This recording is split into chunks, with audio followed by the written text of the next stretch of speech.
জিহাদ তো একটা পবিত্র ইবাদত, আর যুদ্ধ কথাটা অস্পষ্ট, ভালো হতে পারে মন্দ হতে পারে, ন্যায়ের পক্ষেও হতে পারে অন্যায়ের পক্ষেও হতে পারে। আমেরিকাও যুদ্ধ করে, আবার যার সঙ্গে লাগায় সেও যুদ্ধ করে। যুদ্ধ তো উভয় জায়গায় ব্যবহার হয়। তো জিহাদ তো পবিত্র শব্দ, জিহাদ তো ধর্মীয় শব্দ। কারো যদি এমন হয় সলাৎ শুনলে চুলকায় না, যাকাত শুনলে চুলকায় না, হজ শুনলে চুলকায় না, জিহাদ শুনলে চুলকানি আর থামে না, তাহলে ওরে মুসলমান বললে ইসলামের অপমান ছাড়া কিচ্ছু হবে না। তাহলে যারা কালেমা পড়েছে সবাই মানবে ন্যায় বিচারের মানদণ্ড আল্লাহর বিচার, আল্লাহ রসুলের বিচার। এজন্য কোরআনে সূরা মাইদা সম্ভবত আয়াত নম্বর 52 আল্লাহ নিজে প্রশ্ন ছুড়েছেন, আফা হুকমাল জাহিলিয়াতি ইয়াবগুন, বান্দারা কি জাহেলিয়াতের বিচার চায়? ওয়ামান আহসানু মিনাল্লাহি হুকমান লিকাওমিন ইউকিনুন, বিশ্বাসী সম্প্রদায়ের জন্য আল্লাহর চাইতে উত্তম বিচারক আর কে হয়? আল্লাহ প্রশ্ন করছেন, আল্লাহর চাইতে উত্তম বিচারক আর কে হয়? আর আল্লাহ যদি বিচারক হয়, বান্দাটা আল্লাহটা বাদ দিয়ে বান্দা ভিন্নটা কোন দুঃখে চায়, কেন চায়? তাহলে ন্যায় বিচার মানেই আল্লাহর বিচার, ন্যায় বিচার মানেই রাসূলের বিচার, ন্যায় বিচার মানেই ইসলামের বিচার। আমরা প্রকাশ্যে চ্যালেঞ্জ দিতে পারি, পৃথিবীতে বিগত ১৫০০ বছর এবং আগামী যত পৃথিবীর বয়স বাকি আছে, ইসলামের চাইতে অধিক উত্তম, অধিক ন্যায়, অধিক বাস্তবসম্মত বিচার কেউ কোনোদিন এনে দেখাতে পারে নাই, আজও পারছে না, কিয়ামত পর্যন্ত পারবেও না। কেউ যদি এসে পারে তারপর প্রয়োজনে ভিন্ন চিন্তা করা যাবে। এর আগে উত্তমটা থাকতে অধমটা নেব কোন দুঃখে? আগে তো নীতিগত সিদ্ধান্ত হবে, তারপর না প্রয়োগের কথা হবে। তাহলে আল্লাহটা নীতিগতভাবে সবচাইতে উত্তম, আমরা দাবি করছি, চ্যালেঞ্জ করছি, পারলে কেউ প্রমাণ করুক না আল্লাহটা উত্তম না, আল্লাহটা এই সমস্যা, এই খুঁত, এই ত্রুটি, সুতরাং আল্লাহটা বাদ দিয়ে ব্রিটিশেরটা নিতে হবে, আল্লাহটা বাদ দিয়ে মার্কিনিরটা নিতে হবে, আল্লাহটা বাদ দিয়ে রয়েরটা নিতে হবে, আল্লাহটা বাদ দিয়ে শেয়ারটা নিতে হবে। আর যদি প্রমাণ করতে না পারে, তাহলে আলো থাকতে অন্ধকার নেব কোন দুঃখে? কোনো কারণ আছে? তাহলে ন্যায় বিচার মানে ইসলামী বিচার, সমার্থক। এটার সাথে কারো দ্বিমত আছে? ন্যায় বিচার মানে কোরআনের বিচার, ন্যায় বিচার মানে সুন্নাহর বিচার। কারণ এরকম বিচার কই পাবেন আপনি?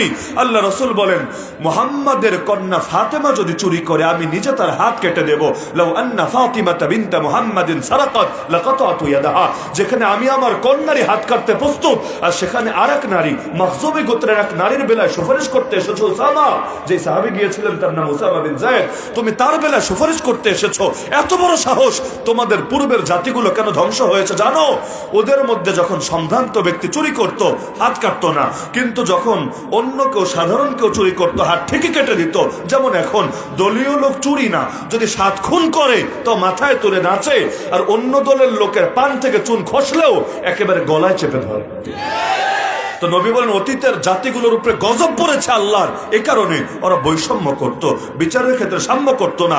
এজন্য তিনি বলে দিলেন, খবরদার আল্লাহর বিচারের ব্যাপারে কোন সুপারিশ চলবে না। কারণ আমার মেয়েও যদি চুরি করে আমি সুপারিশ করব না, নিজে গিয়ে তার হাত কেটে দেব।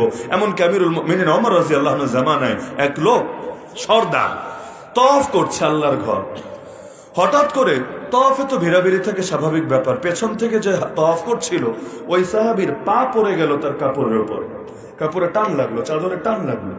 তো এত বড় বস, তার চাদরে টান লেগেছে এক সাধারণ ফকিন্নের পুঁতে, মেজাজ যা হওয়ার তাই হলো, টেম্পারেচার হট হয়ে গেল, ঘুরে জোরে এক চর মারলো, এমন জোরে চর আর দাঁতই শেষ একটা। এখন বিচার নিবে কার কাছে? এই দেশ হলে তো এলিটদের বিরুদ্ধে বিচার নিতে গেলেও ঝামেলা, মামলা করলে ঘরেই থাকতে পারবে না। মামলা যদি করেন ঘরে, এলাকায় দয়ামির কেন ওসমানীনগরে ঢুকতে পারবেন, এমন একটা অবস্থা। কিন্তু ওই জামানত এমন ছিল না, যে কেউ গিয়ে বাদশার সাথে কথা বলতে পারত, ডাইরেক্ট চলে গেল আমিরুল মুমিনিন ওমর রাদিয়াল্লাহু আনহুর কাছে। এখন দুনিয়া আমাদের শেখায় গণতন্ত্র নাকি বাক স্বাধীনতা দেয়, কথা বলার স্বাধীনতা দেয়। কথা বলার স্বাধীনতা কিভাবে দেয়, কারে দেয়, কই দেয়, এটা আমাদের চাইতে কে ভালো জানে। আমরা যারা অল টাইম কথাই বলি, কথার স্বাধীনতা গণতন্ত্র কি দেয় না দেয় আমাদের চাইতে কে ভালো জানে। না এই দেশে না আমেরিকায় আল্লাহর কথা বলতে গেলে সব জায়গায় চেপে ধরতে চায়, সব জায়গায় চেপে ধরতে চায়, ফিল্টার করে করে বলতে হয়। অথচ ওমরের সামনে সাধারণ বেদুইন পর্যন্ত দাঁড়িয়ে যেতে পারত। ইয়া আমিরুল মুমিনিন, আমার প্রশ্ন আছে, আমার প্রশ্নের জবাব দিতে হবে। যতক্ষণ দেবেন না আপনাকে জুমার খুতবা দিতে দেব না। তিনি খুতবা দিতে দাঁড়িয়েছেন, ওই অবস্থায় বাধা দিচ্ছে। কারণ আপনি যদি আমার কথার জবাব না দেন কিসের খুতবা? আপনার কোনো খুতবা শোনার রুচি আমাদের আসবে না। তিনি বলেন, কি বলবা, বলে ফেলো। অন্য লোকেরা ভয় পাচ্ছে, প্রশ্ন করছে গ্রাম্য বেদুইন, তো গ্রামের মানুষ তো যেমন হয় তেমনই সাদা সিধা, অত মায়ের কাছ বোঝেও না, কিন্তু অন্যরা ভয় পাচ্ছে। ওমর যদি রাগ করে তাহলে কল্লা তো আর থাকবে না, এক কোপ দিয়ে কল্লা আলাদা করে দেবে। ওমর রাদিয়াল্লাহু আনহু ঠান্ডা মাথায় বলছেন, কি বলবা বলো। সে বলছে, আমার প্রশ্ন হলো, প্রশ্ন কি আজীব প্রশ্ন, আমার প্রশ্ন হলো আমাদের সবাইকে বাইতুল মাল থেকে অর্থাৎ রাষ্ট্রীয় কোষাগার থেকে মাত্র একটা করে চাদর দিয়েছেন, আপনার গায়ে 2টা চাদর দেখা যাচ্ছে। ওই যুগে তো এরকম সেলাইওয়ালা কাপড় কমে ছিল, ওই হাজিরা যেমন কাপড় পরে দেখেন না, সেলাই ছাড়া একটা উপরে পেঁচায় না, একটা নিচে পেঁচায় না কাপড়। তো ওই সময় দেখা যেত ওই বাদশাও অনেক সময় এই টাইপের কাপড় পরতো। কাপড়ের কি পরিমাণ ক্রাইসিস ছিল চিন্তা করেন আপনি। ওই মক্কার কুরাইশরা যখন হজ করত, আল্লাহর ঘর তওয়াফ করত, তো খুব অল্প লোকেরই এমন সামর্থ্য হতো যারা নতুন কাপড় কিনে নতুন কাপড় পরে তারপর তওয়াফ করতো, আর বাকিরা কি করতো, ল্যাংড়া হয়ে তওয়াফ করতো। চিন্তা করতে, এই কাপড় পরে, স্বাভাবিক কাপড় পরে কত পাপ করেছি, এখন এটা পরে যদি আল্লাহর ঘর তওয়াফ করি কেমন কেমন হয়ে যায় না। কারণ গুনাহের ময়লা লেগে আছে, চামড়ায় যে ময়লা লেগে আছে, শরীরে যে লেগে আছে, দিলে লেগে আছে, এটা নিয়ে সমস্যা না। সমস্যা হলে কাপড়ে যেহেতু লেগে আছে, সুতরাং আল্লাহরে আর এই কাপড় দেখাবো না, ভিতরেরটা দেখা যাবো, ব্যাস। এখন একেবারে ল্যাংটা হয়ে, তাও আবার এতটুকু রুচি ছিল অবশ্য, এই জাতির চাইতে এতটুকু ভদ্র ছিল। পুরুষরা করতো দিনের বেলায়, মহিলারা করতো রাতের অন্ধকার। আর ওই যুগের আত্মানি তো কঠিন অন্ধকার, এই লাইট টাইট কোনো ব্যবস্থা নেই, ফুল অন্ধকার। কেন? কারণ নারীরাও, তারা কবিতাও পাওয়া যায় সে জাহেলি যুগের কবিতার ভেতরে, যে আমরা জামা খুলেছি আল্লাহকে খুশি করার জন্য, কোনো পরপুরুষকে দেখানোর জন্য না। এই কারণে এতটুকু স্বাধীনতা ছিল যে কাপড় খুলছে কিন্তু কোনো পরপুরুষ যাতে দেখতে না পারে, এজন্য নারীরা আলাদা টাইমে, পুরুষরা আলাদা টাইমে। তাহলে এই ঘটনা থেকে কি এটা বোঝা যায় না যে ওই জামানায় পোশাকের বেশ সংকট ছিল? আর স্বাভাবিক, এত মিল ফ্যাক্টরি কি ছিল নাকি?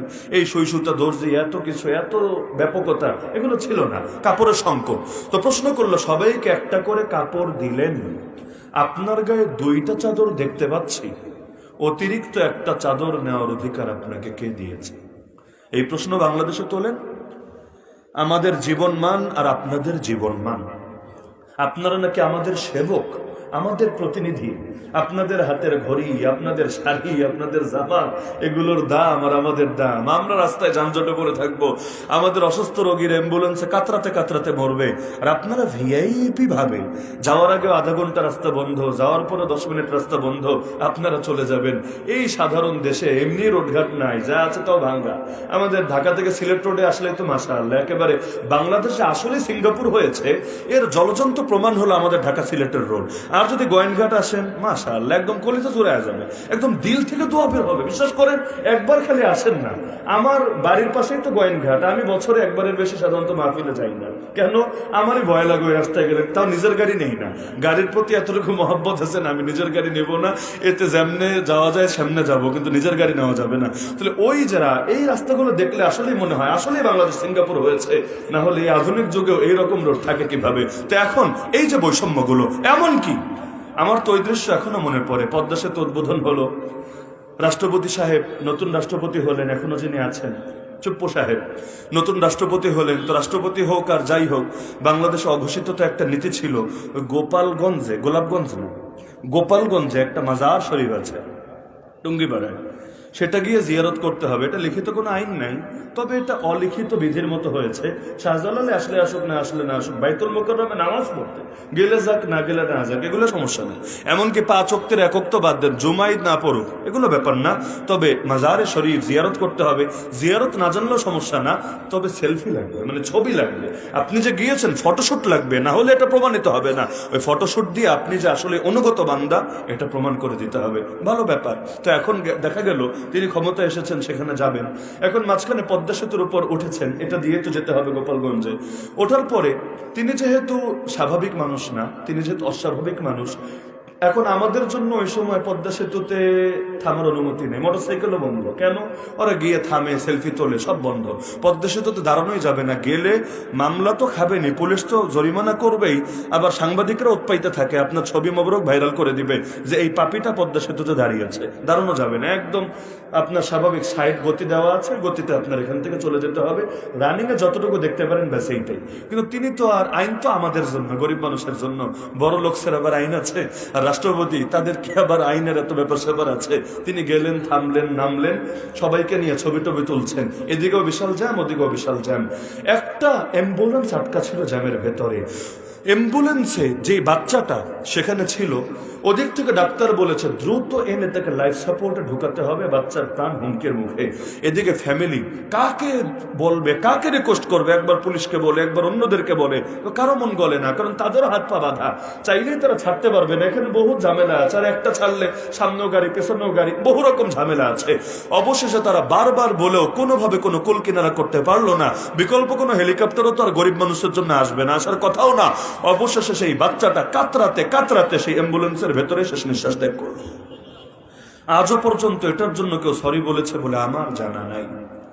আজও পর্যন্ত এটার জন্য যাকে নিয়েই কাহিনী, তিনি অন্তত ফ্যামিলিকে সান্ত্বনা হিসাবে কিছু আর্থিক সাহায্য দিয়েছেন, যদিও জানের বিনিময় হয় না, গোটা দুনিয়া দিয়ে দিলে হবে না, কিন্তু তারপর অন্তত নিজের কোতাহিটারে ক্ষমা করানোর জন্য, তাদের সামনে নিজের মুখটা দেখানোর জন্য কিছু করেছেন বলে আমার জানা নাই। তাহলে কিসের সাম্য আর বৈষম্য? কিন্তু ওই সময়ে ওমরের মতো রাগী মানুষ, ওমর যে রাগী সবাই জানে, নবীর কল্লা কাটতে বের হয়েছে, তাহলে কি পরিমাণ রাগ ছিল তার ওই সময়ও। কিন্তু ওমরের মতো রাগী মানুষের সামনেও দাঁড়িয়ে বলছে আমার প্রশ্নের জবাব দিতে হবে, কেন অতিরিক্ত একটা চাদর দেখতে পাচ্ছি আপনার গায়ে? সুবহানাল্লাহ। ওমর তো রাগ করলেনই না, উল্টো জবাব নিজে যদি দেন, এটা খুব একটা বিশ্বাসযোগ্য হবে না। লোকে বলবো নিজের সাফাই তো নিজে গাই, নিজের দালাল নিজে তো করেই। তিনি ইশারা দিলেন তার ছেলে আব্দুল্লাহর দিকে, আব্দুল্লাহ তুমি দাঁড়াও, তুমি বলে দাও। আব্দুল্লাহ দাঁড়ালো। আব্দুল্লাহ দাঁড়িয়ে বলল যে শোনো, আমার বাবা তোমাদেরকে ঠকায় নাই, তোমাদের উপর জুলুম করে নাই, অন্যায় করে নাই। তোমাদেরকে যেমনি ভাবে রাষ্ট্রীয় কোষাগার থেকে একটা করে চাদর দিয়েছে, আমার বাবাও মাত্র একটা চাদরই নিয়েছে। আর তোমরা এখন ভাবতে পারো তাহলে অতিরিক্ত একটা চাদর দেখা যাচ্ছে কোন কারণে? তা আমার গায়ের দিকে তাকাও, প্রয়োজনে আমার বাসা চেক করো, দেখবা কোনো চাদর অস্তিত্ব পাবা না। তো মূলত আমার ভাগে একটা চাদর এসেছিল, কিন্তু আজকে শুক্রবার, জুমার দিন, আমার বাবা জুমার খুতবা দিবে, হাজার হাজার মানুষের সামনে তিনি দাঁড়াবেন। আমি দেখলাম আমার বাবার ওই একটা চাদর ছাড়া আর ভালো কোনো কাপড় নাই, সব ছিঁড়ে গেছে। অথচ আল্লাহ আমাকে 2-4টা কাপড় দিয়েছে, আমার যা আছে চলবে।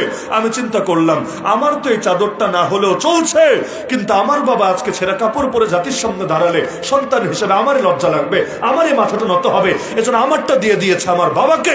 এজন্য তোমরা দেখতে পাচ্ছ আমার বাবার গায়ে 2টা চাদর শোভা পাচ্ছে।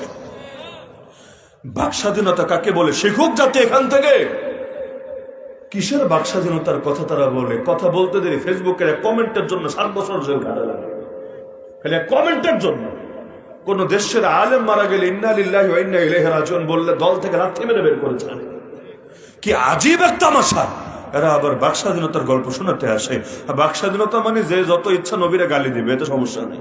ওদের বাক স্বাধীনতার সঙ্গে এগুলো, ওদের কথার স্বাধীনতা, পোশাকের স্বাধীনতা, সব জায়গায় ফাইজলামি চলে।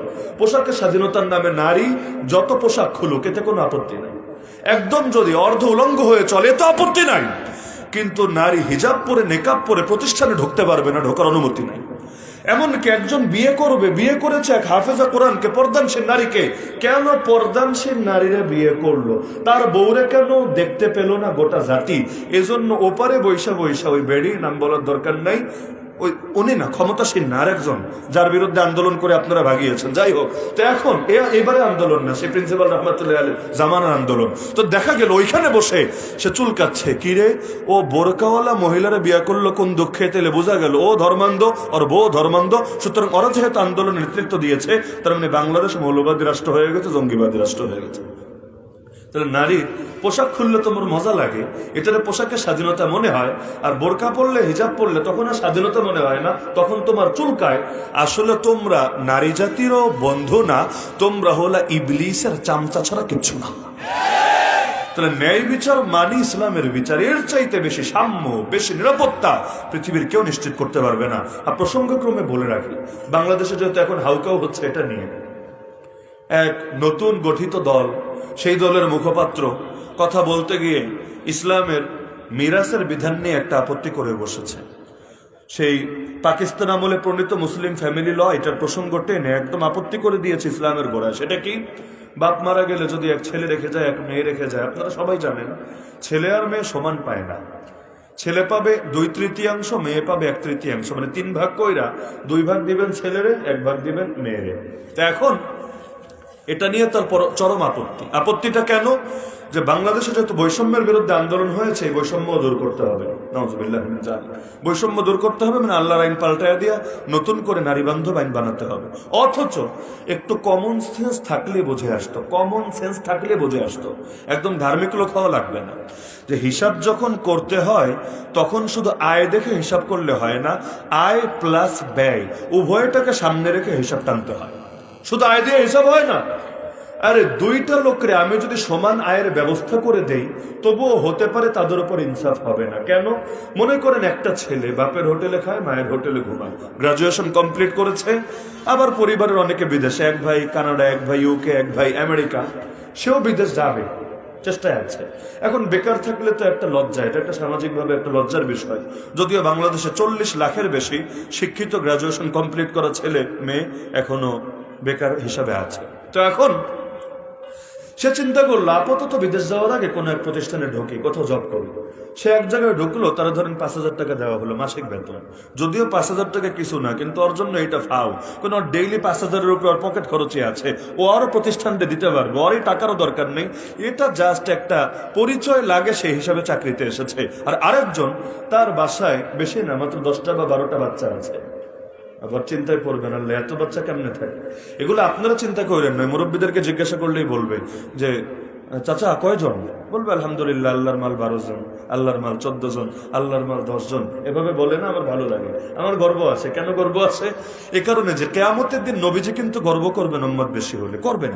এমনকি মেরাজের হাদিসে আছে, আমার রাসূল যখন যাওয়ার সময় মুসা নবীর সাথে সাক্ষাৎ করে এরপর উপরে গেলেন, মুসা নবী কাঁদছিলেন। তাকে প্রশ্ন করা হলো, মা আবকাকা, আপনি কাঁদেন কেন? কোন জিনিস আপনাকে কাঁদালো? নবী মুসা বলেন, আমার একটু কষ্ট লাগছে, দুঃখ লাগছে, ঈর্ষা হচ্ছে। যে কি নিয়ে? এই দেখো, এই যুবকটা আমার কত পরে আসলো দুনিয়াতে, কিন্তু কিয়ামতের দিন তার উম্মত আমার উম্মতের চেয়ে অনেক বেশি, অনেক বেশি হবে। তা আমার উম্মত কম, তার উম্মত বেশি। আখিরাতের সফরে সে তো আগায় গেল, এজন্য আমার দুঃখ হচ্ছে। কারণ ইবাদতের লাইনে, দ্বীনের খেদমতের লাইনে তাদের প্রতিযোগিতা হতো। ফাস্তাবিকুল খায়রাত, আল্লাহ আদেশ করেছেন তোমরা উত্তম কাজে পরস্পর প্রতিযোগিতা করো। তিনি বলেন এজন্য কষ্ট লাগছে। এজন্য আমার রাসূল আদেশ করেছেন, তাজাওয়াজুল ওয়াদুদ আল ওয়ালুদ ফাইন্নী মুকাসিরুম বিকুমুল উমাম। বিয়ে করলো এমন নারীকে বিয়ে করবা যে অধিক বাচ্চা জন্ম দিতে পারে এবং স্বামীকে অধিক ভালোবাসে। কেন? কারণ উম্মত বেশি হলে আমি গর্ব করব হাসরের ময়দানে উম্মতের আধিক্য নিয়ে। তাহলে আল্লাহর রাসূল চায় উম্মত নিয়ে গর্ব করবে, আর আপনি চান নবী তোমারে গর্ব করতে দেব না। আল্লাহ নেয়ামত দিলেও আমি নেয়ামত নিতে রাজি না। আমি দরজা লাগায় রাখবো, জানলা লাগায় রাখবো, রাস্তাই বন্ধ রাখবো, আল্লাহর নেয়ামত যাতে আসতেই না পারে। এই রকম কাজ যদি করে তাহলে নবীর কোন রকম আশেক হলো আমার তো বুঝে আসে না।